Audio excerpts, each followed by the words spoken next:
இயற்கையோடு இணைந்த வாழ்க்கை எளிமையானது. அதை ஏற்றுக்கொண்டால் வாழ்க்கை முழுதும் வளமையானது. இயற்கையை ஆளுமைப்படுத்த நினைத்தால் அது மனிதனை விட மிக வலிமையானது. உண்ண உணவில் ரசாயன கலவைகள் இல்லாமல் இருக்கணும். உடுத்த உடையில் ஆடம்பரம் இல்லாமல் இருக்க வேண்டும்.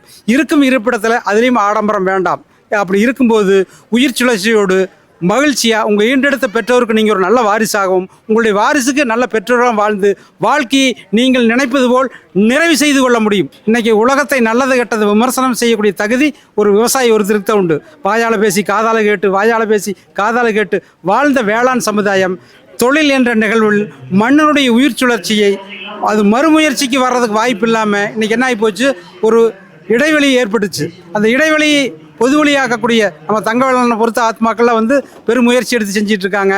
அதனால் இளைஞர் கூடத்துக்கு என்ன வேண்டுகோள்னு கேட்டிங்கன்னா, நடைமுறை நிகழ்வில் உண்ண உணவு, உடுத்த உடை, இருக்க இருப்பிடம், இது மூணுமே உழவுத் தொழில் சார்ந்து இருக்கும்போது இந்த உலகத்தினுடைய மகிழ்ச்சியில் நீங்கள் முழுமையாக பங்கெடுத்துக்க முடியும். எனது பெயர் பாமர தீபம். நான் பார்த்திபன்.